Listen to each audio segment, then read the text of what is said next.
warahmatullahi wabarakatuh. Bismillahirrahmanirrahim. Alhamdulillahirrabbilalamin. Wassalatu wassalamu anbiya'i wal mursalin Sayyidina Muhammadin wa ala alihi washabihi ajma'in amma ba'du. Puji dan syukur kita panjatkan kepada Allah Subhanahu wa taala karena di hari ini dan pastinya di cuaca yang cerah kita dapat berkumpul lagi di Studio MA di Poma Podcast MA, dan hari ini adalah BBS Bincang-Bincang Santai bersama saya Ananda Putri yang bakal menemani teman-teman semua hingga 30 menit ke depan. Dan pastinya di hari ini saya tidak sendiri karena saya ditemani oleh coach dan motivator serta kepala madrasah sanawiyah dan kepala madrasah aliyah, yaitu ada Ustadz Rizky Iskandar MPSI. Selamat sore Ustadz. Ya, selamat sore. Kemudian ada Ustadz Nur Hasan Esosi yang pastinya selamat sore Ustadz. Sore. Dan Ibu Nurbaiti SP. Selamat sore Ibu. Dan hari ini dengan temanya adalah menjadi guru rasa coach.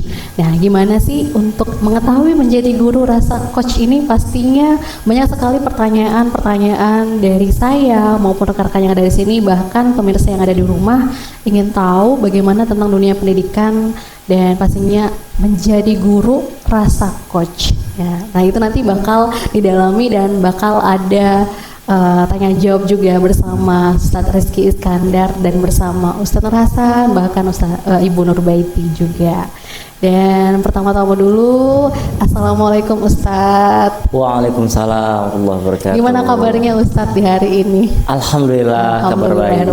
Yes. Ramadan yang ke-27 gimana Ustadz? Ramadan yang ke-27 di Pontianak penuh sensasi yang luar biasa. Wah, ya. Masya Allah ya, sensasi yang luar biasa ini. 34 derajat Celcius lah.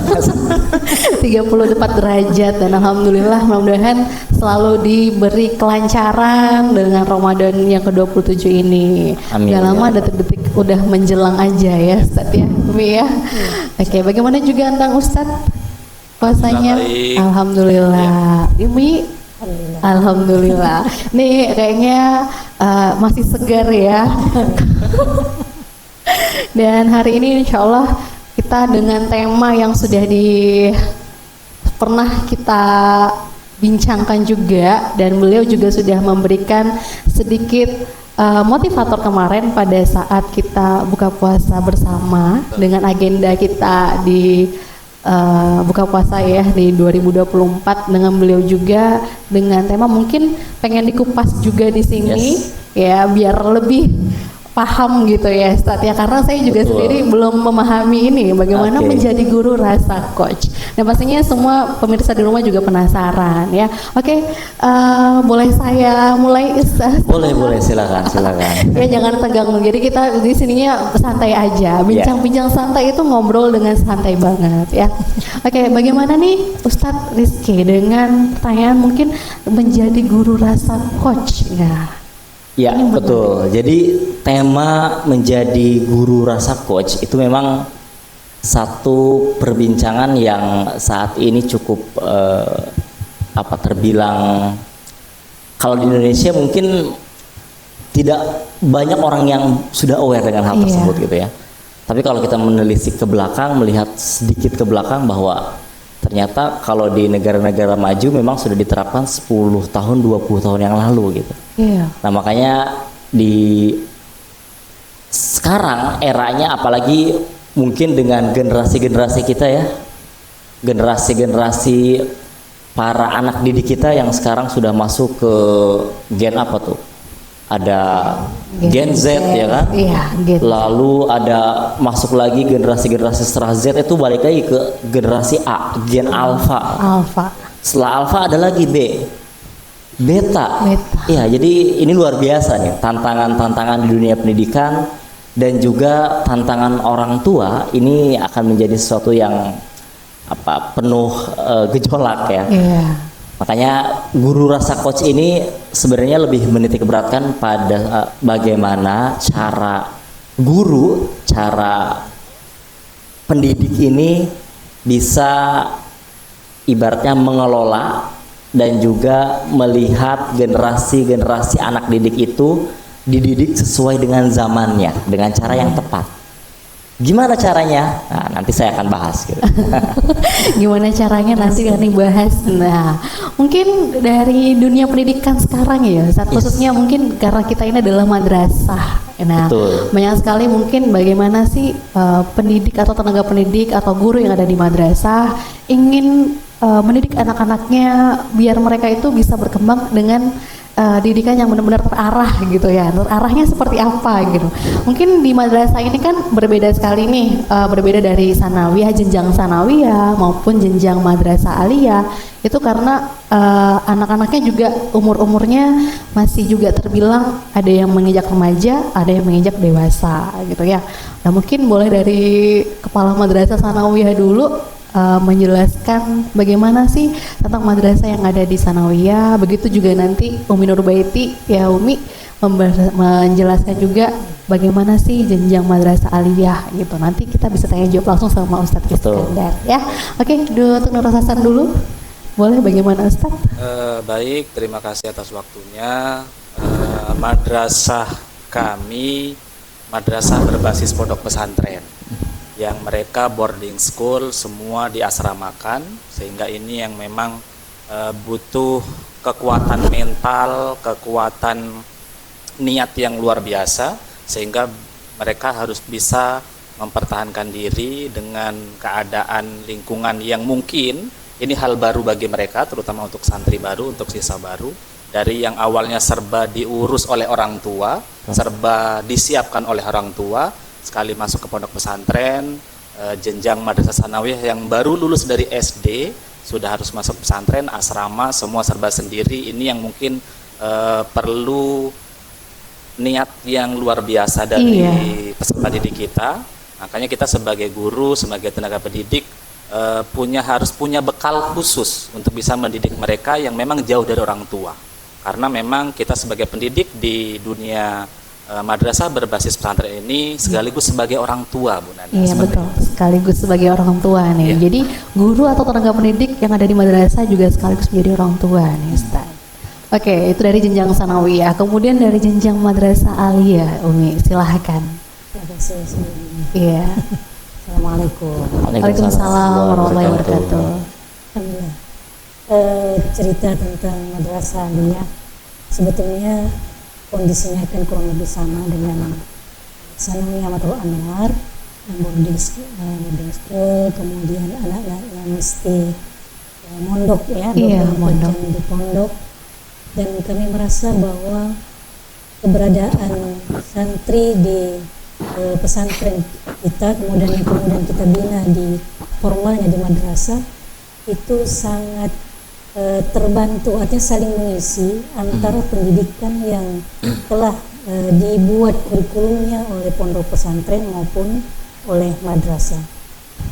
Keuntungan lainnya untuk madrasah aliyah, alhamdulillah anak-anaknya sudah lepas, mungkin ya kita anggap lepas dari agak dewasa gitu ya, dari kanak-kanak sebelumnya menjelang dunia mereka memasuki perguruan tinggi.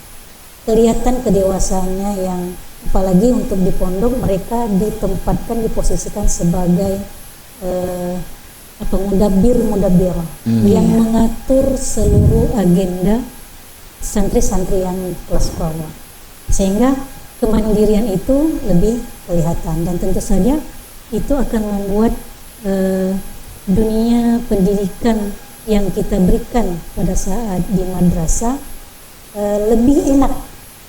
Jadi memang suasana memberikan materi itu sudah seperti memberikan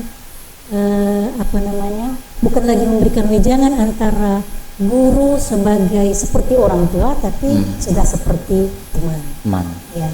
Jadi lebih, karena mereka pun jauh lebih mandiri, jadi kita lebih enak dalam berkomunikasi untuk pendidikan itu tidak terlalu dalam memberikan mungkin instruksi ya. Insya Allah mereka dengan kemampuan itu lebih mudah sistem saat pendidikan itu dengan cara kolaborasi ya. Dan mungkin tadi hubungannya mungkin lebih antara guru dengan santri dengan siswa itu sudah seperti hampir teman sendiri ya. Nah, jadi saya pikir dengan kondisi ini mungkin untuk sistem pendidikan apapun yang mungkin untuk perubahan kurikulum yang terjadi ya, untuk anak aliyah tidak terlalu kaget untuk kita, apalagi untuk di kejadiannya di pondok pesantren.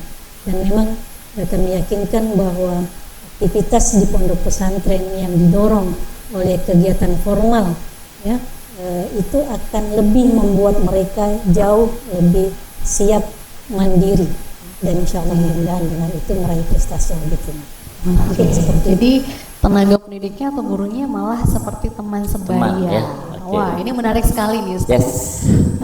Sedangkan di sanawiyah guru sebagai orang tua, sedangkan di aliyah guru hanya sebagai teman sebaya. Nah, ini gimana nih mengkolaborasikan atau mengaplikasikannya di dunia pendidikan ini Ustaz?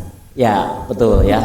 Terima kasih Ustaz Hasan dan juga Umi yang sudah menjelaskan terkait dengan kondisi dari gambaran ya, dari mulai madrasah sanawiyah seperti apa. Tadi disampaikan karena mereka ini adalah memasuki fase baru yang tadinya serba diurus oleh orang tua, tiba-tiba harus lepas gitu ya. Oke, ini menarik nih. Teacher as parents juga di sini ya. Teacher as parents bukan. Tadi sini di madrasah aliyah teacher as a friend. Nah, memang konsep coaching ini adalah bagian dari satu kesatuan. Kalau kita berbicara leadership dari tingkat sekolah ya. Ada yang disebut dengan situational leadership. Dan menurut saya sangat telat sekali ketika orang mengetahui teknik situational leadership ini pada saat mereka sudah menduduki atau menempati di usia pekerjaan. Justru pada saat mereka di usia-usia bawah ini harus kita tanamkan. Kita berbicara tadi tuh coaching ya dalam hal situational leadership. Menariknya coaching ini ternyata tidak hanya bisa diterapkan kepada orang yang sudah dewasa, tapi secara riset itu dari anak usia 5 tahun sebenarnya bisa dilakukan untuk hal tersebut. Nah tadi itu ya, sebagai parent seperti apa, sebagai sahabat seperti apa. Konteksnya gini, kalau kita berbicara tadi tuh di madrasah sanawiyah, secara definisi dulu nih ya, secara definisi coaching itu kan artinya kesepakatan secara internasional diartikan sebagai hubungan kemitraan antar dua orang yang saling memiliki syarat trust dan respect. Kalau berbicara hubungan kemitraan berarti setara nih. Jadi tidak ada yang di atas, tidak ada yang di bawah. Jadi sama-sama. Seperti kemarin saya menganalogikan pada saat di acara kita, pada saat kita meminta kepada anak kecil untuk melakukan sesuatu, posisi atau postur tubuh kita berarti harus jongkok. Nah, ini sama dengan coaching. Kalau berbicara coaching, pada saat di usia SMP atau di madrasah sanawiyah, bagaimana guru ini menempatkan perasaannya, menempatkan situasinya seolah-olah dia sebagai teman sebaya dengan anak-anak SMP tersebut. Nah, makanya tadi hubungan kemitraannya kita lihat nih. Kalau mungkin di kelas 1 atau kelas 7 ya yang baru masuk, ini kan mereka tadi Umi juga menjelaskan fase transisi dari anak-anak masuk ke remaja awal kan. Dari anak-anak fase remaja awal pasti kan berbicara mengenai bagaimana mereka mencari yang namanya ibaratnya keinginan untuk bisa diakui dengan lingkungan sosial. Benar. Jadi karena pun saya dulu di pesantren juga di boarding school dari MTS, dari SMA gitu. Jadi dinamika anak-anak kelas 7 itu banyak yang gak betahnya karena mereka belum ketemu best friend-nya aja nih. Padahal setelah 3 bulan mereka ketemu best friend, bahkan susah tuh diajak pulang sama orang tuanya gitu kan. Nah makanya bagaimana tahap krusial ini, tahap 3 bulan sampai 5 bulan ini, pada saat mereka belum punya koloni yang tepat atau best friend yang tepat gitu ya. Guru ini hadir di sini, ustadz ini hadir di sini sebagai friendnya mereka. Gitu. Nah, nanti untuk berbicara caranya nanti kita bahas. Nah, tadi madrasah sanawiyah. Tapi tadi Umi juga menjelaskan bahwa kondisi madrasah aliyah itu sudah lebih enak. Karena kan mereka itu sudah sebenarnya secara usia kan sudah ada di tingkatan remaja akhir masuk ke dewasa awal kan. Fase dewasa awal ini bukan lagi mencari pengakuan sosial, tapi mencari yang namanya identitas diri. Dengan cara saya ini punya kekuatan seperti apa, saya ini punya kelebihan seperti apa. Nah makanya butuh hadir sosok ustazah, sosok guru yang bisa membantu mereka, memberikan keyakinan sama mereka bahwa kamu tuh bisa jadi sesuatu gitu. Makanya sebagai sosok teman tadi. Nah, di sini perlu teknik coaching yang tepat, teknik bagaimana cara memberikan yang namanya wejangan, tapi mereka merasa itu bukan wejangan gitu, tapi seolah-olah teman yang ngobrol biasa gitu. Nah itu kan teknik yang benar-benar harus dikuasai dengan tepat gitu. Makanya nanti saya jelaskan terkait dengan ini ya, dua aspek kalau kita melihat nih, aspek knowledge dan juga aspek motivasi nih Ustazah. Ada knowledge sama motivasi. Kalau memang anak ini mungkin kelas 1 sanawiyah, secara motivasi saya dipaksa masuk sanawiyah gitu kan. Secara knowledge saya juga masih belum bisa sinkron nih dengan pendidikan yang di pesantren ini. Mungkin kita itu jadi sosok yang seperti apa? Makanya tadi saya bilang situational leadership. Guru itu tadi kalau bahasanya Umi itu harus lebih adaptif, harus lebih fleksibel tadi ya. Betul sekali. Jadi kapan saatnya menjadi seorang coach, kapan saatnya menjadi seorang mentor, kapan saatnya menjadi seorang motivator, dan kapan saatnya memang dia harus menjadi sosok yang mendirect gitu. Jangan sampai peran tersebut hanya di sosok direct saja, mentor saja gitu ya, atau motivasi saja. Jadi nanti anak akan bosan. Jadi kita tuh harus lebih adaptif melihat, oh ini kayaknya kondisinya lagi kayak gini, jadi perubahannya bisa kita lakukan. Nanti mungkin akan lebih kelihatan lagi untuk perbincangan nextnya nih. Iya. Wah itu ini menarik sekali ya. Ini banyak sekali hal-hal yang mungkin yang kita nggak tahu, jadi kayaknya bisa lebih ketahui gitu. Nah tadi beliau berkata, memang harus ada tempat-tempat memposisikan diri guru itu menjadilah orang tua, menjadilah motivator, menjadilah teman yang untuk bisa didengarkan. Dan pastinya memang sih kalau tadi sanawiyah gitu kan, karena juga pasti saya sebagai guru dan tenaga pendidik juga merasakan hal itu. Karena kalau di anak-anak yang sanawiyah itu kan benar tadi kata beliau, masanya itu masih belum sekali untuk ada kata nggak betahnya. Bahkan sampai yang 1 semester aja masih ada yang bilang belum betah. Nah akhirnya tapi kalau nanti udah naik tingkat lanjut, udah tuh nggak ada, lupa udah kata-katanya itu. Nah, lebih menarik juga untuk aliyah. Kalau anak saya di aliyah, memang anak-anak itu lebih banyak mereka menempatkan kita itu untuk bercerita. Nah jadi memang sih harus ada batasannya ya, Rizky ya, bagaimana kita menjadi guru di saat kita menjadi teman, bahkan untuk menjadi orang tuanya mereka juga. Nah ini banyak sekali yang bakal kita bahas, dan kayaknya ustazahnya juga nih kayaknya masih ada pertanyaan-pertanyaan yang ingin disampaikan dengan Ustaz Rizky. Oke, kita break sejenak untuk beberapa menit, dan kan nanti bakal ada pertanyaan-pertanyaan lain yang akan kita tanyakan. Assalamualaikum warahmatullahi wabarakatuh. Perkenalkan, nama saya Zaidatul Fitriana, santri Pondok Pesantren Matlahul Anwar Kota Pontianak. Saya berasal dari Teluk Pak Kedai Kuburaya. Saya Putri Intan Mutiara, santri Pondok Pesantren Matlahul Anwar. Saya berasal dari Wajak Hulu Kabupaten Mempawah. Saya Putri Fatih Ariski, santri Pondok Pesantren Matlahul Anwar Kota Pontianak. Saya berasal dari Kota Pontianak. Saya Ukhti Hanifido Asmi, santri Pondok Pesantren Matlahul Anwar Kota Pontianak, berasal dari Kabupaten Sekadau. Saya Fatima Az-Zahra, santri Pondok Pesantren Matlahul Anwar Kota Pontianak. Saya berasal dari Kabupaten Sekadau. Hai teman-teman, masih bingung mau sekolah di mana? Memilih sekolah yang tepat sangat berpengaruh pada masa depan loh. Apalagi di zaman sekarang ini, pengaruh ilmu pengetahuan dan teknologi sangat berdampak bagi pendidikan kita. Demi terciptanya masa depan putra-putri bangsa yang berkah dan bermartabat, serta dapat menjadi generasi penerus bangsa yang diharapkan.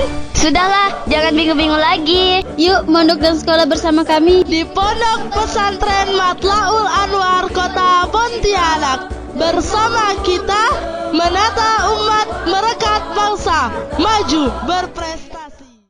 Oke, kembali lagi bersama saya Nanda Putri dan pastinya masih di BBS Bincang-Bincang Santai dengan narasumber kita Ustadz Rizky Iskandar. Dan banyak sekali pertanyaan-pertanyaan yang tadi yang kita bahas ya Ustadz. Nah, ini salah satunya adalah pertanyaan nih, bagaimana Ustadz untuk mengupas kembali nih kondisi tadi guru. Yes. Kondisi guru ini biar bisa menempatkan posisinya gitu. Bagaimana sebagai coaching, bagaimana menjadi guru atau bagaimana menjadi orang tua. Oke. Boleh dijelaskan nih Ustadz? Oke, baik, menarik.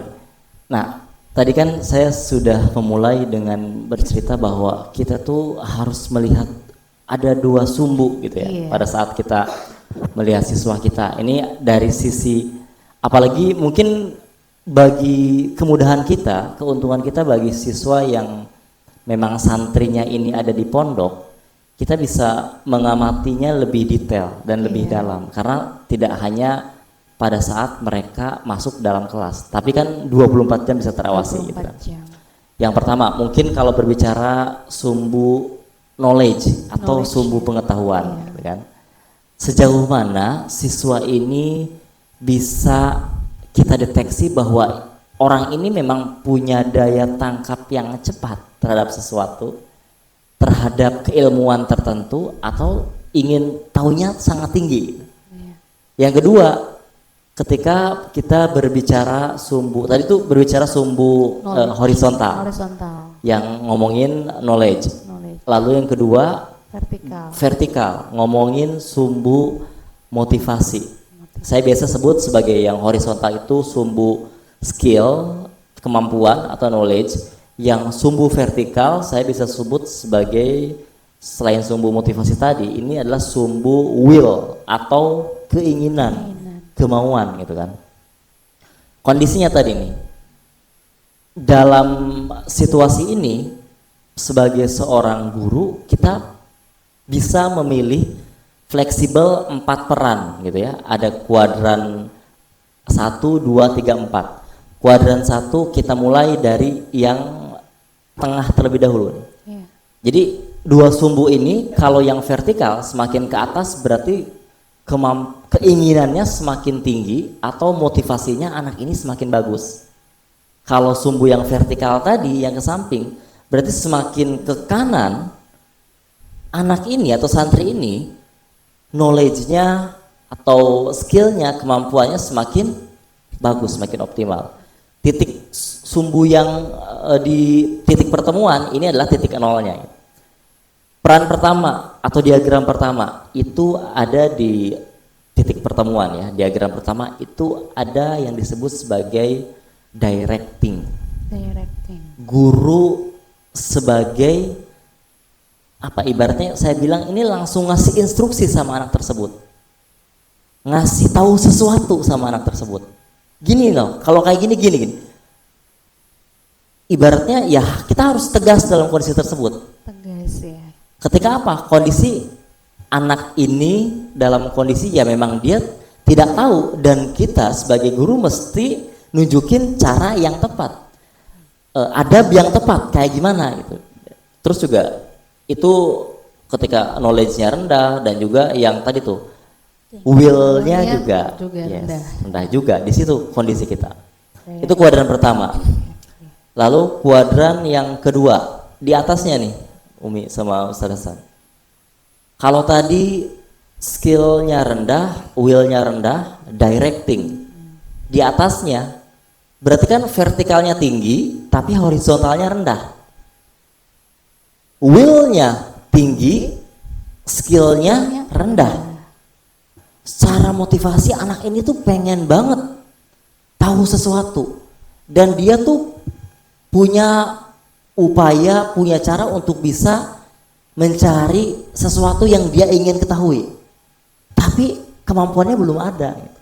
Nah, disinilah peran guru ambil peran sebagai seorang mentor, sebagai seorang yang tadi saya bilang apa ibaratnya trainer, atau ibaratnya kita melatih sesuatu keahlian sama anak tersebut, menjadi orang yang memang ahli dalam kondisi bahwa kita memang punya kemampuan yang di atas anak tersebut gitu. Kita tunjukkan, kalau menurut ibu, kalau menurut ustadz, kalau menurut umi, kalau menurut ustazah kayak gini nih. Jadi ambil peran sebagai seorang advisor atau penasehat. Jadi karena mereka ya belum tahu dan mereka butuh di install nih secara pengetahuan. Itu kondisi kedua. Kondisi ketiga, secara horizontal sudah bagus, tetapi secara willnya, keinginannya itu ada di titik rendah. Berarti peran kita sebagai guru, sebagai ustadz di sini, sebagai ustazah, ambil peran sebagai seorang motivator dan juga sebagai seorang konselor. Karena tahu nih, anak didik saya biasanya kalau dalam kondisi yang baik-baik saja dia akan bisa mengeluarkan kemampuan yang terbaiknya. Tapi kok ini saya amati hari ini kok belajar di kelas nggak semangat, lebih murung. Nah, berarti kita deteksi nih bahwa ada sesuatu yang salah sama kondisi tersebut, sama anak tersebut. Saatnya kita masuk dengan cara menjadi konselor, dengan mencari tahu backgroundnya. Kayaknya ibu lihat atau ustadz lihat kamu ada sesuatu yang beda hari ini. Kenapa? Ada apa? Nah, mulai dengan sebuah pertanyaan, ada apa? Supaya orang ini bisa bercerita. Sebagai motivator, mungkin pada saat dia menemukan masalah yang dulu mungkin kita juga pernah menghadapi, kita bisa sharing kepada dia. Oh iya, ustadz juga dulu pernah ada di kondisi tersebut. Diceritakan pengalaman kita, gitu kan? Nah, yang menarik yang tadi saya bilang, yang di kondisi keempat sebagai seorang coach. Yang mungkin kan anak ini kan juga ibaratnya keinginannya juga yazid wa yanqus ya. Motivasinya naik turun juga, skill knowledge-nya juga bisa yazid wa yanqus, tergantung dari kalau misalkan memang ada keahlian baru yang memang dia nggak tahu sama sekali, mungkin yanqus. Tapi kalau misalkan memang ini udah biasa ya yazid, mungkin stabil.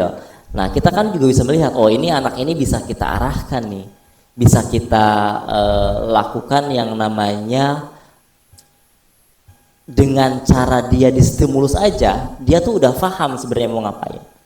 Yang mungkin memang bisa banyak dilakukan itu dari madrasah aliyah, tapi ada juga yang di madrasah aliyah sebenarnya udah kelihatan nih orang-orangnya bisa diberdayakan dengan cara ditanya gitu.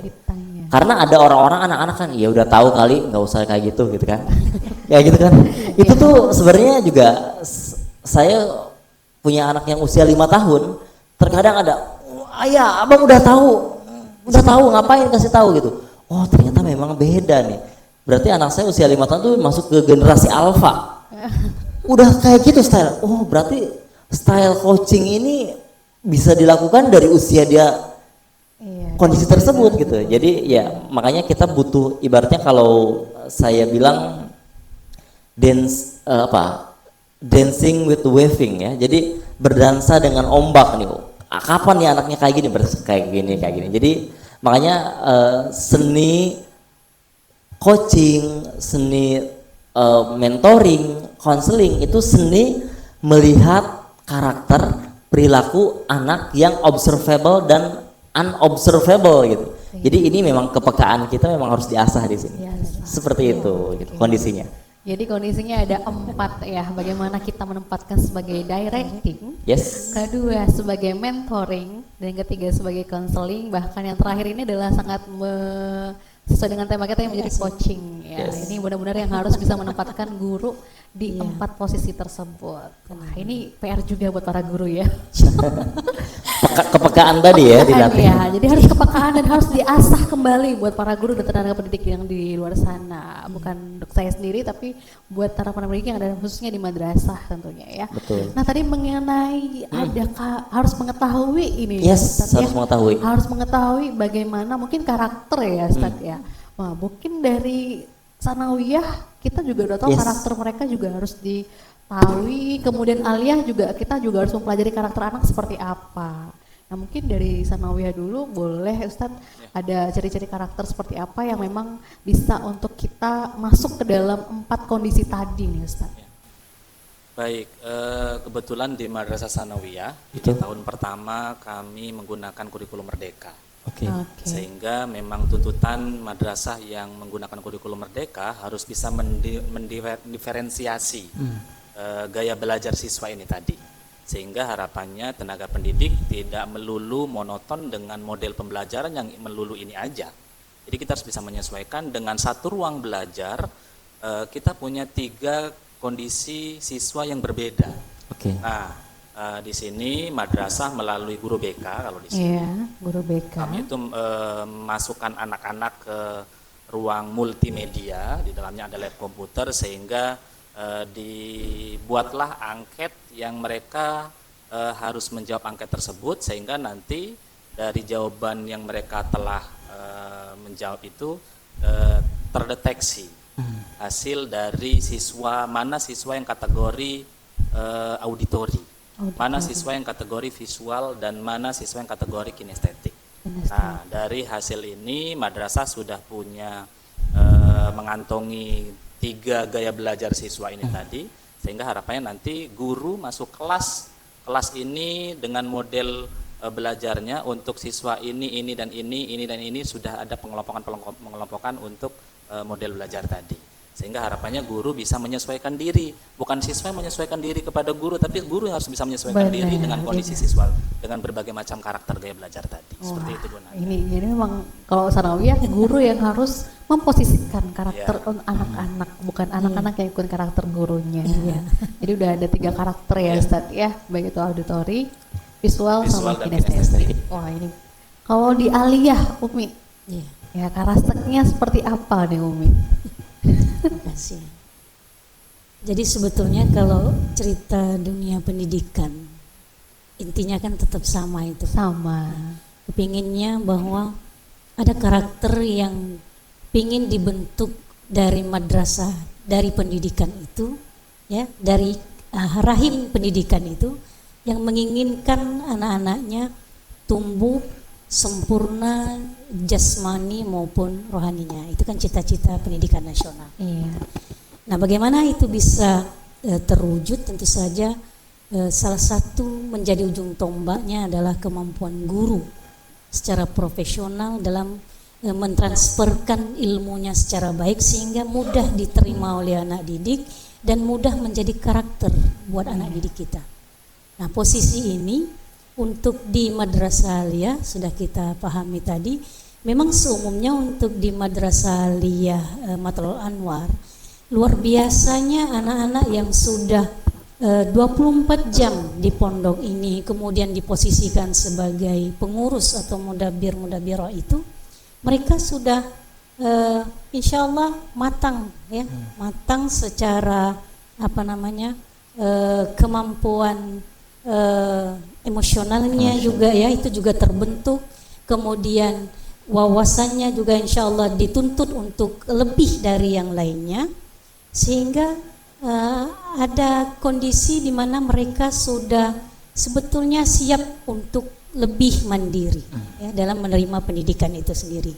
Nah, tinggal hari ini memang menjadi PR besar kita adalah tetap kembali kepada kemampuan guru tadi, ya kan? Guru yang semestinya sudah memahami karakter anak, ya. Apakah anak ini yang memang harus benar-benar dituntun pada posisi misalnya directing tadi itu kan, atau memang cukup distimulan saja sedikit, tapi mereka sudah punya kemampuan yang luar biasa, atau tidak perlu lagi, hanya cukup kita kasih instruksi sedikit saja, atau cerita sedikit saja, tapi mereka sudah bisa mengarahkan ya apa arah dari materi hari ini yang disampaikan oleh guru. Nah, cuman ini mungkin yang perlu kami sampaikan juga ke Ustadz ya. Kondisi kita ini kan pondok pesantren tadi ya. Betul. Yang bukan pengen memaksakan ya, tapi memang menjadi sebuah hal yang sangat menjadi idaman bagi setiap guru asatid, bahwa ketika anak didiknya di madrasah atau di pondok pesantren itu, santrinya itu, mereka meskipun sedekat apapun dengan asatidnya, tapi harus tetap punya punya adab yang luar biasa. Nah, hari ini kan yang menjadi PR besar adalah bahwa seringkali anak-anak didik kita ketika merasa sudah dekat, ada yang kebablasan. Nah, bahasanya kebablasan. Loss ya. Dan guru pun mungkin yang beberapa ya, mungkin ada yang dengan jiwa mudanya, yang mungkin memang baru begitu ya, dengan pengalaman yang baru, merasa dekat dengan santri yang begitu mandiri, sehingga memang serasa teman sebaya tadi ya. Nah, dan khawatir itu tadi ada kondisi yang kalau di dunia pesantren itu sepertinya tabu begitu ya, kalau memang ada yang kedekatannya itu melebihi dari yang standar yang ada di pesantren. Nah, mungkin ini perlu kita bicarakan lagi di sini, bagaimana mungkin teknik yang enak, yang baik, terkhusus untuk bagaimana menjalin kedekatan ini, coach ini, antara guru dengan santri tadi di kelas untuk di tingkat madrasah aliyah. Mungkin itu. Oke, jadi ini udah masuk ke tekniknya gitu ya. Menarik sekali. Menarik sekali ini. Umi ini memang pertanyaannya sudah visioner ya. Iya, jadi udah tahu nih kemana-mana nih. Jadi langsung aja kan. Nah, tadi untuk sanawiyah bahkan aliyah ini memiliki sedikit lah ya, karena di aliyah di sanawiyah tadi memang harus melihat dari karakter anak. Sedangkan kalau di sanawiyah sama-sama sebenarnya, cuma mereka lebih udah memiliki sifat kemandirian mereka. Terus kayak belajar leadership juga. Jadi udah benar-benar yang udah kelihatan karakternya gitu ya. Nah, masalah teknik tadi bagaimana nih untuk memberikan tekniknya nih untuk santri maupun siswa yang ada di madrasah. Oke, sebelum berbicara teknik, sedikit balik tadi ke yang sanawiyahnya, bahwa sebenarnya udah punya modal ya. Tadi Ustaz Hasan juga sudah menjelaskan bahwa memang sudah dibagikan kuesioner ya. Jadi guru tuh sebenarnya udah tahu kan. Itu modal dasar awal, dan itu bagus banget untuk bisa ibaratnya mendeteksi ya. Mencari tahu ya. Mencari tahu. Pun ini dalam konteks profesional, kalau saya dengan teman-teman coach gitu ya, dengan teman-teman trainer, kan yang kita ajarkan ini orang-orang yang sudah punya background, pengalaman, dan juga secara usia juga ya sudah dewasa semua gitu kan. Tapi ternyata bagaimana cara kita bisa menstimulus dari orang-orang yang punya pengalaman, background yang berbeda-beda dan experience yang banyak juga mungkin ya. Ketika mereka hadir dalam kelas, mereka utuh menerima materi tanpa satupun yang tertinggal, dan teknis yang sekarang lagi ibaratnya lagi gandrung juga dipelajari adalah ngomongin terkait dengan bagaimana teknik facilitating skill. Jadi tidak hanya tadi itu mentransfer knowledge, yang penting Anda tahu nggak tahu urusan Anda. No, tapi facilitating skill itu di dalamnya adalah bagaimana involving audiens kita atau melibatkan audiens kita dalam struktur materi yang kita sampaikan. Sehingga ini menarik Ustaz, ada unsur yang namanya experiential learning di sana. Experiential learning. Jadi saya ingat betul dulu mungkin pada saat kelas 2 MTS dulu di Matlaul Anwar, ada satu teknik, saya ingat betul, almarhum guru sejarah kebudayaan Islam namanya Ustazah Mutmainnah kalau tidak salah. Beliau, kalau guru lain kan mungkin style yang lama itu adalah storytelling, bercerita itu kan. Tapi memang ya mungkin generasi kita kan suka didongengin gitu kan, dan akhirnya saking enaknya dongeng, Ada orang-orang yang memang lebih banyak menundukkan ubun-ubunnya dibanding mukanya. Enak dongeng, gitu kan? Ubun-ubun yang terlihat. Benar. Jadi mukanya tidak terlihat gitu kan. Iya. Sampai itu akhirnya transformasi tersebut datang, ide beliau. Jadi di challenge, saya mau teman-teman ini walaupun masih kelas 2 SMP, masih kelas 2 MTS, teman-teman di pelajaran sejarah kebudayaan Islam ini harus buat makalah tiap bab, dibagi dengan kelompok. Nanti presentasi, diskusi. Pertama kaget, ini ngapain sih? Dulu kita udah enak-enak nih tinggal denger cerita doang, sekarang harus cari literatur, ke perpustakaan, harus print, keluar uang lagi, harus presentasi, bikin PowerPoint dan sebagainya.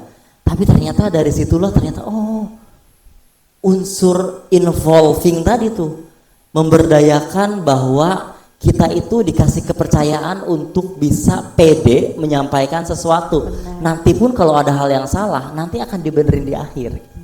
Nah, ini yang tadi menarik tadi.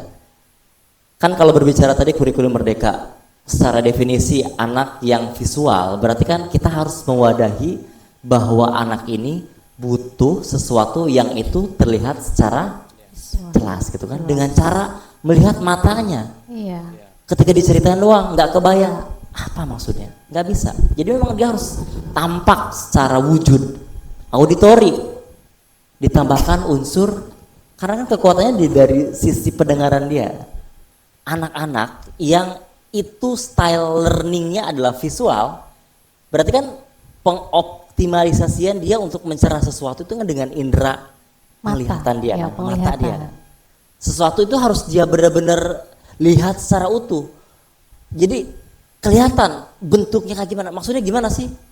Oh, yang dijelasin dalam hal ini tuh ini maksudnya. Jadi dia benar-benar harus menangkap, tidak bisa cuma sekedar coba bayangkan, nggak bisa dia. Nggak bisa. Harus terlihat secara wujud jelas, ya. konkret, bendanya ada gitu ya dan kelihatan secara utuh. Lalu kalau tipe yang kedua tadi itu berbicara learning style-nya adalah ngomongin terkait dengan auditori. Berarti kan kemampuan optimalnya dia menangkap pembelajaran itu dari pendengaran dia. Dari pendengaran. Nah ini nih anak yang kuat di pendengaran kadang-kadang memang bisa bikin nyebelin orang. Dia tuh di kelas padahal kelihatannya tidur, nggak belajar, tapi kok telinganya itu dengar aktif. Padahal dia kelihatannya ngantuk mulu, tapi kok ulangan bisa 100 nilainya gitu kan. Contohnya mungkin dulu ada ya yang kalau kita berbicara mantan presiden Indonesia dulu ya, almarhum Gus Dur ya. Banyak orang yang bercerita tuh sahabat-sahabatnya gitu ya, orang yang terdekat dengan dia. Gus Dur ini kelihatannya tidur tapi paham betul apa yang dikatakan orang 100% gitu kan. Nah, itu tadi memang kemampuannya adalah di pendengaran. Jadi ketika distimulus dengan sebuah cerita-cerita dan ditambah lagi misalkan pada saat guru ini bercerita mengenai perang Badar gitu kan. Ketika kita dengarkan suara desir pasirnya seperti apa, lalu musiknya seperti apa, nah, itu akan lebih enak lagi tuh.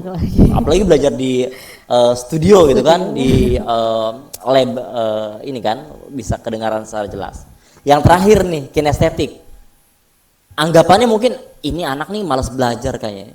Ini duduknya goyang-goyang mulu nih, udah kanan kiri gitu kan. Tiba-tiba gaya-gayangin apa, ada megangin rambut apa, tok-tok pulpen apa gitu. Tapi memang gaya belajar anak kinestetik ini adalah sebenarnya dia tuh nggak suka kalau cuman diam aja. Dia tuh butuh diajak bergerak. Yuk, butuh diajak dilibatkan dalam proses pembelajaran gitu. Jadi makanya dia tuh suka banget praktek gitu kan. Termasuk saya sebenarnya kinestetik visual nih. Saya kalau auditori doang dipastikan 30 detik itu saya udah pasti tadi tuh memperlihatkan ubun-ubun saya gitu ya. Tawadu itu ya tidur. Tawadu ya, saya lihat wah seperti sholat Jumat ya, wah khotibnya bilang wah jamaah saya tawadu sekali ini. Padahal memang antuk semua jemaahnya kan. Tapi kalau saya zaman saya masih sekolah saya kalau belajar harus dengerin apa aja didengerin. Tapi dengerin. Masuk kalau enggak masuk. Saya terus belajar. Suara burung di luar kedengeran ya. Jadi dengerin apa aja orang lagi ngobrol atau apa, tapi saya belajar masuk gitu. Masuk ya, wah itu berarti visual. Kelebihan. Auditori Ya. Makanya biasanya auditori itu adalah sang penggibah yang hebat. Aduh.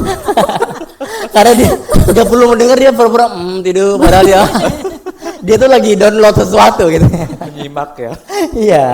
Makanya cocok ya. Nah, tadi berbicara mengenai visual, auditory, kinestetik kan ini tadi ya, bagaimana kemampuan guru itu harus bisa experiential learning di dalam kelas. Jadi harus bisa mengakomodir nih. Makanya mungkin dari 1 jam atau 50 menit jam pelajaran bisa dibagi-bagi partisinya nih. 20 menit atau 15 menit dilibatkan penguatan visual, 15 menit lagi auditori, 15 menit lagi kinestetik. Dilibatkan. Jadi bisa di combine ya. Jadi di mix learning gitu. Itu nanti akan terakomodir tuh semuanya gitu. Dan memang pertanyaan selanjutnya adalah itulah challenge-nya, susahnya memang itu adalah memang tantangannya sekarang, apalagi tantangan challenge-nya gitu. Apalagi anak-anak sekarang kan udah terdistract dengan gadget. Itu gadget ini ternyata secara penelitian terbaru ini mengakibatkan anak-anak ini ternyata lebih banyak yang kemana kira-kira 3 style learning tadi? Ke visual. Sekarang kan gitu. Liatin aja karena kan terstimulus benar ya. Tetapi ternyata visual, mengakibatkan daya konsentrasi yang semakin menipis durasi waktunya. Iya. Makanya butuh guru ini di kelas itu tidak bisa sebagai gaya penceramah doang. Memang harus stage act gitu ya, harus benar-benar all out gitu. Gitu. Nanti kita akan berbicara. Tadi dari Umi pertanyaannya gimana? Tadi kan udah nih dari jenjang Mas Sanawiyah udah ada 3 tadi udah dijelaskan sama Ustaz Rizky Iskandar, memang harus benar-benar yang udah harus diterapin dari visualnya, auditorinya, bahkan kinestetiknya. Nah, kalau di Aliyah kan udah paham nih anak-anaknya juga udah bisa mandiri gitu kan. Sedangkan kita Aliyah ini kan guru, kalau kita udah coach, nak begini kan mereka kadang ini lagi bun gitu kan biasanya ini lagi kayak gitu, cuma kan namanya dalam gitu ya? Iya harus variatif dan lebih kreatif lagi sebenarnya kalau untuk jenjang Aliyah nih. Mungkin tekniknya bisa dikasih tipsnya gitu ya, Ustaz. Ya benar. Kalau di tingkat Madrasah Sanawiyah memang banyaknya memang peran guru itu sebagai orang tua ya. Jadi memang di area mentoring, konseling gitu ya. Itu di situ tuh ada sih di coachingnya, tapi memang porsinya tidak akan lebih banyak. Mungkin coaching ya hanya anak-anak yang memang sudah ada dalam fase kedewasaan yang memang berbeda dari anak-anak lain. Itu bisa baru terdeteksi. Tapi teknik coachingnya tetap bisa digunakan gitu ya. Teknik coachingnya seperti apa? Mungkin nanti saya akan ngomongin nih. Coaching ada 2 nih. Tadi ada ngomongin individual coaching, ada yang ngomongin group coaching. Kalau sebagai guru, kita bisa menerapkan secara grup coaching di dalam kelas, secara kelas besar ataupun kelompok-kelompok. Gitu. Nah, tadi pertanyaan menarik juga nih dari Umi. Di dunia pesantren gitu ya, betul. Saya paham betul. Dulu pada saat SMA, ustadz saya kebetulan dari Gontor semua. Jadi layer antara murid dengan ustadz itu sangat ini banget ya, dijaga banget gitu. Dan kita pun memang kalau lewat memang harus nundukkan itu kan ya, itu memang style yang memang diharapkan dari model pendidikan yang seperti itu gitu.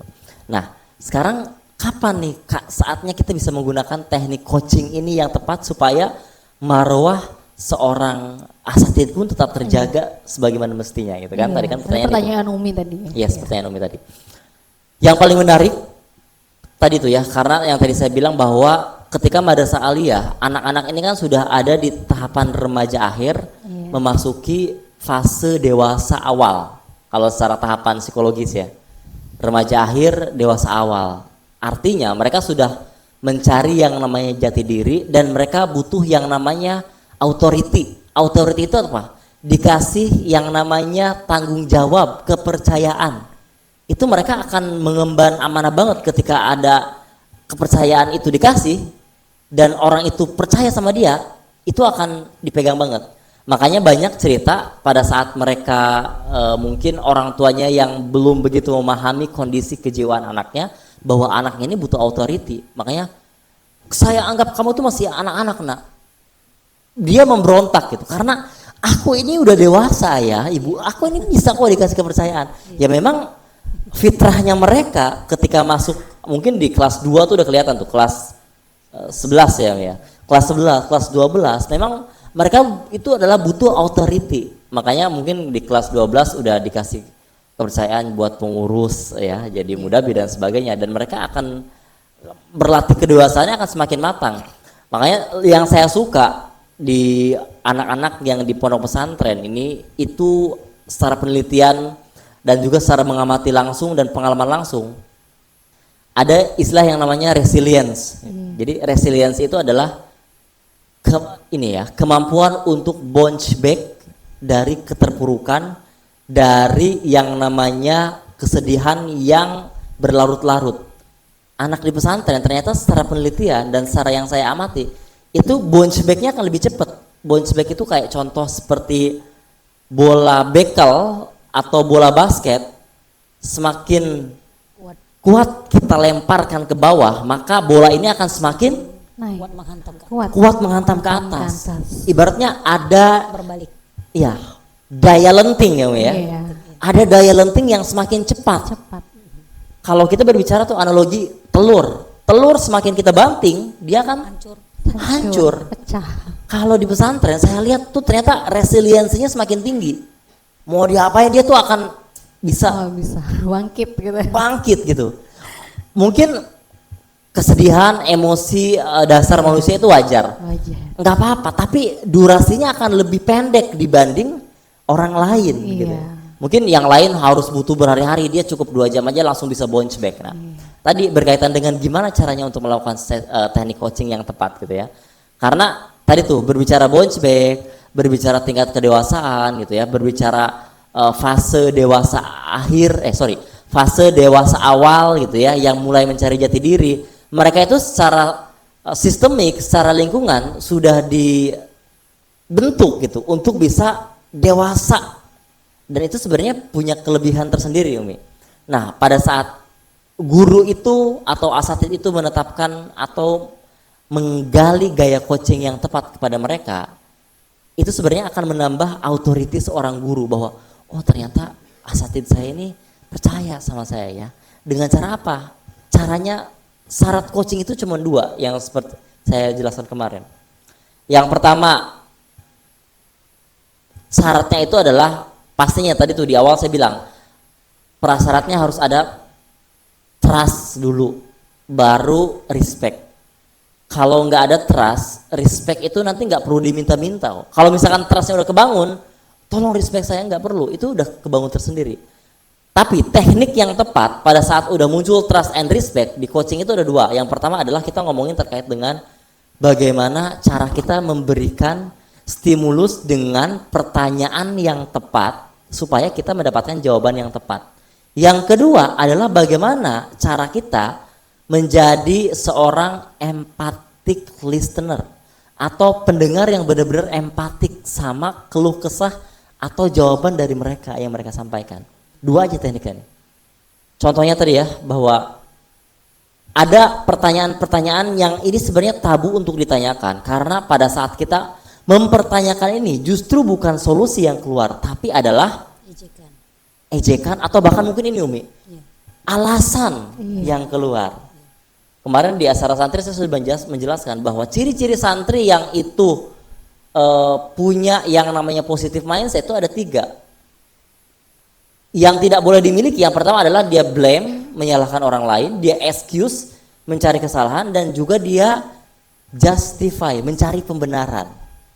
Ciri-ciri santri yang benar-benar ini punya mindset yang positif, itu dia punya cirinya 2. Yang pertama adalah dia accountability atau punya yang namanya tanggung jawab, dan juga yang kedua adalah responsibility.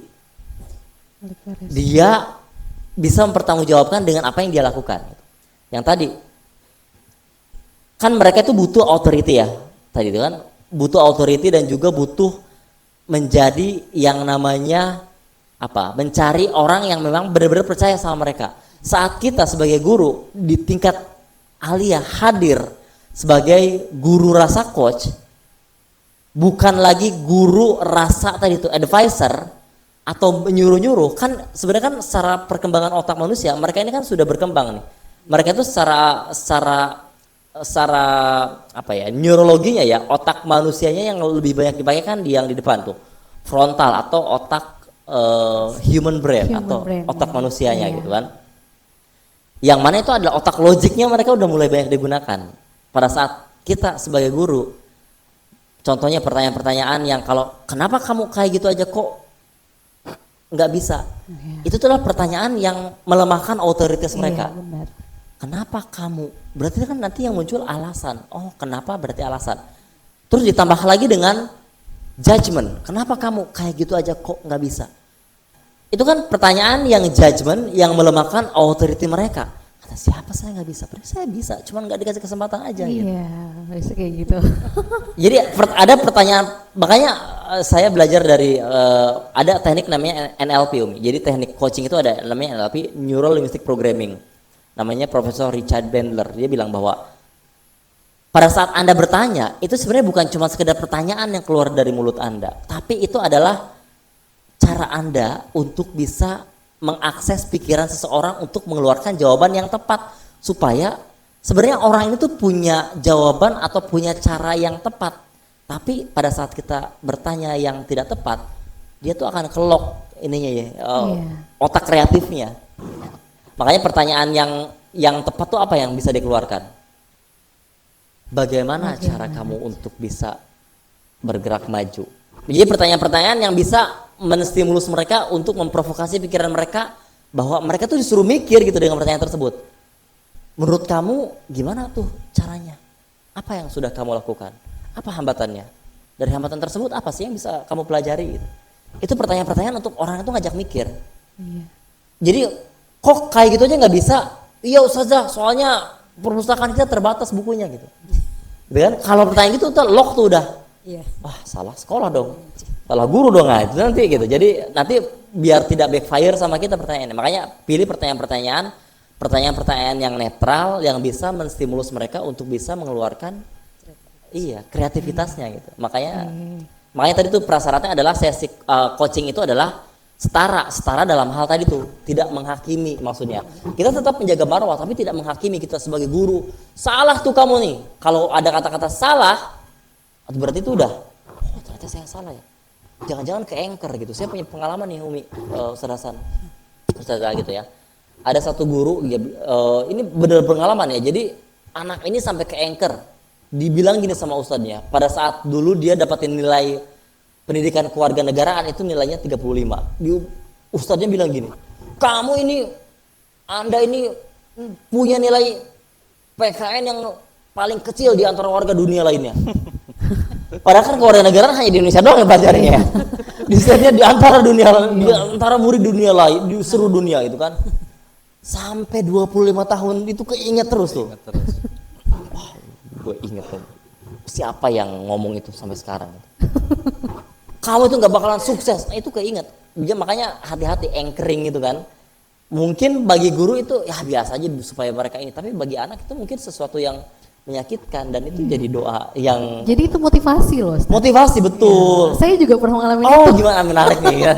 Gimana Ustazah cerita ya waktu SMA karena saya wali kelas gitu kan, mungkin dalam lingkungan tuh saya paling muda gitu kan, karena masih 15 tahun pada saat itu, yang lain udah 17-18 kan, saya masih kelas 2 SMA itu masih 15 tahun. Jadi pada saat ulangan itu semester 1 ditantang sama wali kelasnya, ini Prima ini katanya gitu kan, Prima ini paling nakal sendiri katanya gitu, paling nakal katanya. Udah ada labeling lagi ya, nakal. Iya, nakal gitu kan. Nakal dalam arti apa Ibu? Saya bilang gitu. Nakal nilainya turun drastis dari kelas 10 katanya. Nggak ada, dari 10 besar masa turun katanya gitu. Awas aja nanti semester 2 kamu nggak ranking ya, kata gitu kan, nggak ranking. Oke Bu, saya terima tantangan Ibu. Pokoknya 3 besar saya bilang gitu. Jadi kayak motivasi start. Semester 2 benar-benar ranking 2. Dan itu wah, berdampak positif berarti. Jadi, tapi memang hanya 5% seperti orang kayak Bu Prima ini. Selebihnya langsung down ya. Iya. Ada orang, makanya tadi resilience-nya beda-beda. Kalau orang, saya baru terbodoh Ibu. Oke Bu, dia makin down tuh. Iya, kalau saya enggak. Oke, cuma tadi itu dalam bahasa saya tuh langsung mikir gini, nakal dalam arti apa gitu kan? Nakalnya membuktikan. gimana gini kan? Membuktikan. Nakalnya saya nakal seperti Mempertanyakan apa? bentuk kenakalannya apa, Iya, gitu ya? nakalnya apa? Kok saya bisa dibilang nakal gitu? Ya memang mungkin lingkungan yang sama-sama SMA kan biasa dulu waktu kelas kan kita bukan madrasah ya, tapi memang ada pembatasan putra dan putri. Ya walaupun kita tetap putra, apa sih bisa kelompok kan pasti ada putranya. Jadi kebanyakan kelompok saya tuh putra. Jadi ngomong terus gitu katanya. Kebiasaan kalau kebalik kan kalau sama putri yang ngomong, kok sama putra enggak? Ya mungkin karena lingkungan itu jadinya. Jadi kelihatannya kayak jadi nakal gitu kan. Itu enggak terima loh saya. Saya masih ingat itu Bu Yuli Darti itu masih ingat guru geografi saya. Masih ingat gurunya. Maaf Ibu, tapi itu motivasi saya buat kedepannya, benar. Itu hati-hati tuh Mi, itu kan ada labeling tuh Mi. Itulah makanya maksud saya artinya sebenarnya pernyataan awal guru tadi itu bahaya juga ya seperti itu. Iya, sebenarnya bahaya kalau buat ngedown ya. Dan mungkin sebagian besar bisa mempengaruhi kondisi anak yang semakin down. Mentalnya ya. Mentalnya.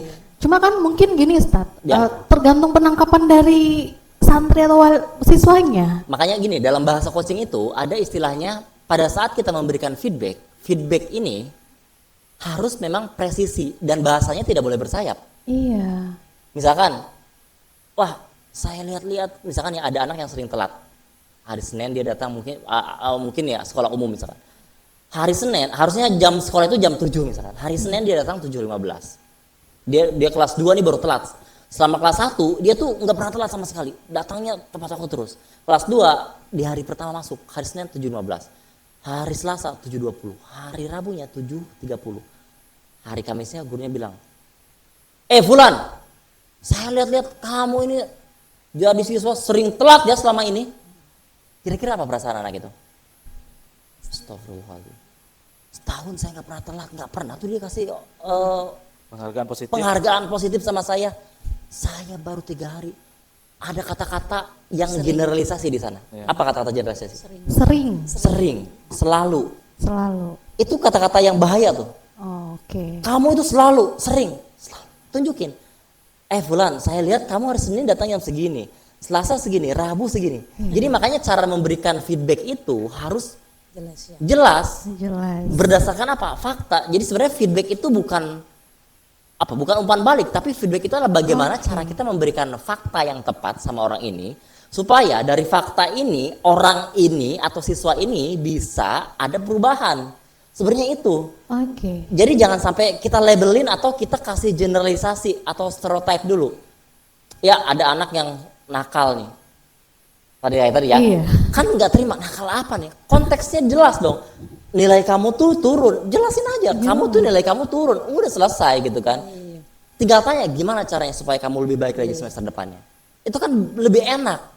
Gurunya tidak didoain yang buruk-buruk gitu kan. Iya, cuma tadi kan ada katanya ibu tantang kamu semester depan. Ya? Oh ada tantang, saya terima Bu tantangannya.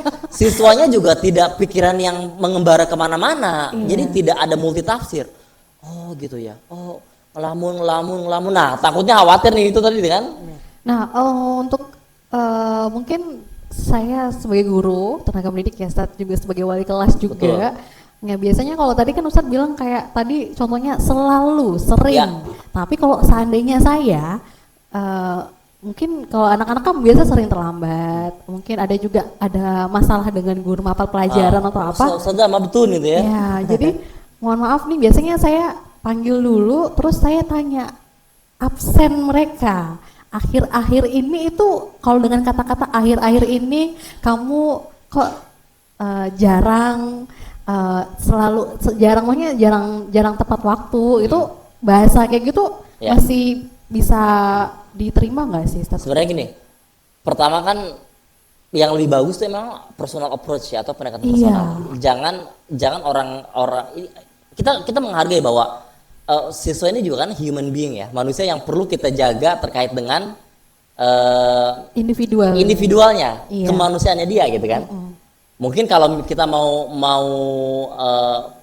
menasihati secara jamaah, tetapi tidak mempointed atau menunjuk, itu boleh. Tapi alangkah lebih bagusnya ada step untuk personal approach, itu lebih bagus. Kamu tanya aja, boleh akhir-akhir ini itu sebenarnya sudah menggunakan bahasa coaching yang sederhana dengan cara akhir-akhir ini. Ditambah lagi dengan akhir-akhir ini ibu perhatikan ini absen kamu gitu. Kita dikasih faktanya aja langsung. Dikasih ditunjukin faktanya. Biasanya karena orang itu nggak terima dikasih kan feedbacknya sebenarnya kan nasihat ya sebenarnya kan. Tapi dengan cara dikasih fakta. Orang itu sebenarnya nggak terima dikasih nasihat, nggak terima dikasih feedback karena itu tadi mengandung bunga-bunga yang berlebihan. Mengandung asumsi-asumsi yang terlalu lebar, mengandung stereotip tadi, generalisasi. Kasih aja faktanya gitu. Nanti kalau misalkan orang ini gimana menurut kamu, baru kasih nasihat di akhir. Tapi fakta itu harus disampaikan di awal supaya dia juga jelas konteksnya apa. Itu sebenarnya untuk ini menjembatani bahwa konteksnya itu apa yang diomongin gitu sih. Nah, jadi gitu tepatnya. Benar-benar yang harus menjadi coach yang tahu karakter anak dulu betul. Makanya butuh ada next step belajar yang namanya clean language atau bahasa yang tidak bersayap, bahasa yang clean, bahasa yang bersih gitu. Bahasa yang bersih. Itu mungkin di sesi selanjutnya ya. Jadi biasanya berarti guru tuh harus punya dasar dari speaking yang baik juga ya. Penting. Pemilihan diksi yang tepat. Karena takutnya anak ini kan biasa cepat tersinggung ya. Apalagi kalau misalnya ditambah dengan beban pelajaran yang mungkin banyak tugas atau apapun gitu kan. Beban tugas. Boarding school kan beban mental juga. Dia mau cerita sama siapa, kalau ada masalah maunya denger siapa gitu. Ustaznya ngejudge mulu, temen gak ada yang mau dengerin, selesai dia. Wah, ini sangat menarik sekali perbincangan di sore hari ini yang mungkin untuk kepala madrasahnya ini adalah PR yang untuk bisa menginformasikan kepada guru dan tenaga pendidiknya. Jadi mungkin nanti ada IHT Ustaz boleh tindak lanjut dari pertemuan kita hari ini. Untuk kelanjutan dari untuk menjadi guru menjadi guru rasa coachnya nanti bagaimana mungkin nanti kita bisa bersama dengan guru-guru yang lainnya. Karena biasanya full day 3 hari kalau workshopnya. Full day 3 hari boleh nanti kita perbincangan lagi di belakang ya Ustaz ya. Biasanya gitu. Tapi kalau ini kan seri-seri saja jadi kita cicil. Ada lagi yang mau ditanyakan nih mungkin Ustadz dari Kepala Madrasah Umi sebelum kita mengakhiri perbincangan kita di sore hari ini? Cukup, Masya Allah sekali Tidak lanjut tadi berarti. Tidak lanjut dengan cara IHT dengan bersama guru. Benar tadi. Kita ada nanti selanjutnya. Nanti ada undangan lagi nih Ustadz ya. Jadi kita bisa atur waktunya nanti untuk bersama Ustadz Rizky Iskandar MPSI. Sebelumnya terima kasih banyak Ustadz sudah meluangkan waktu di terima kasih juga. Studio MA dan pastinya ini keren banget studionya. Terima kasih banyak untuk Kepala Madrasah Sanawiyah Ustadz Nur Hasan serta Kepala Madrasah Aliyah Umi Nurbaiti dan pastinya buat pemirsa yang sudah di rumah sebenarnya masih banyak yang bisa diperbincangkan tapi karena berhubung waktu sudah menunjukkan kita harus undur diri dan pastinya nanti bakal ketemu di lain waktu dengan bincang-bincang santai dan pastinya masih program BBS di Studio MA pastinya bersama saya Ananda Putri dan saya ucapkan terima kasih banyak mudah-mudahan puasa di 27 Ramadan berjalan lancar dan tidak ada kendala apapun dan pastinya masih diberi kesehatan untuk bertemu di lain waktu. Akhir kata, hadirin salam mustaqim. Assalamualaikum warahmatullahi wabarakatuh. Waalaikumsalam warahmatullahi wabarakatuh.